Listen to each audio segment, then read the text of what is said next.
utterly at a loss may be able to prime emotional empathy essentially by faking it until they make it, Rees adds. If you act in a caring way, looking people in the eye and paying attention to their expressions, even when you don't particularly want to, you may start to feel more engaged.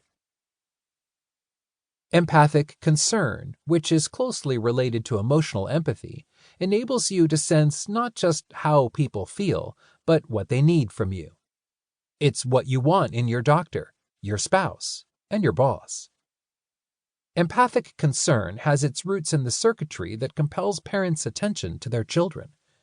Watch where people's eyes go when someone brings an adorable baby into a room, and you'll see the mammalian brain center leaping into action. Research suggests that as people rise through the ranks, their ability to maintain personal connections suffers. One neural theory holds that the response is triggered in the amygdala by the brain's radar for sensing danger, and in the prefrontal cortex by the release of oxytocin, the chemical for caring.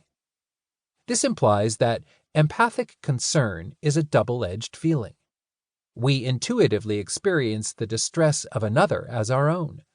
But in deciding whether we will meet that person's needs, we deliberately weigh how much we value his or her well-being. Getting this intuition-deliberation mix right has great implications. Those whose sympathetic feelings become too strong may themselves suffer. In the helping professions, this can lead to compassion fatigue. In executives, it can create distracting feelings of anxiety about people and circumstances that are beyond anyone's control. But those who protect themselves by deadening their feelings may lose touch with empathy. Empathic concern requires us to manage our personal distress without numbing ourselves to the pain of others.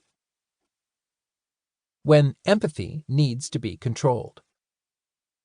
Getting a grip on our impulse to empathize with other people's feelings can help us make better decisions when someone's emotional flood threatens to overwhelm us. Ordinarily, when we see someone pricked with a pin, our brains emit a signal indicating that our own pain centers are echoing that distress. But physicians learn in medical school to block even such automatic responses. Their attentional anesthetic seems to be deployed by the temporal parietal junction and regions of the prefrontal cortex, a circuit that boosts concentration by tuning out emotions. That's what is happening in your brain when you distance yourself from others in order to stay calm and help them. The same neural network kicks in when we see a problem in an emotionally overheated environment and need to focus on looking for a solution. If you're talking with someone who's upset, this system helps you understand the person's perspective intellectually by shifting from the heart-to-heart of emotional empathy to the head-to-heart of cognitive empathy.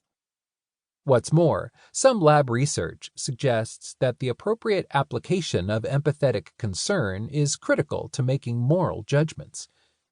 Brain scans have revealed that when volunteers listened to tales of people being subjected to physical pain, their own brain centers for experiencing such pain lit up instantly.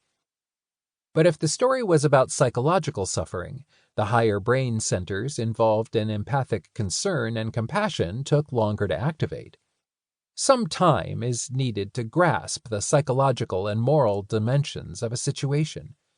The more distracted we are, the less we can cultivate the subtler forms of empathy and compassion. 2. Why compassion is a better managerial tactic than toughness. By Emma Seppala. Stanford University neurosurgeon James Doty tells the story of performing surgery on a little boy's brain tumor. In the middle of the procedure, the resident who is assisting him gets distracted and accidentally pierces a vein. With blood shedding everywhere, Doty is no longer able to see the delicate brain area he is working on. The boy's life is at stake. Doty is left with no other choice than to blindly reach into the affected area in the hopes of locating and clamping the vein. Fortunately,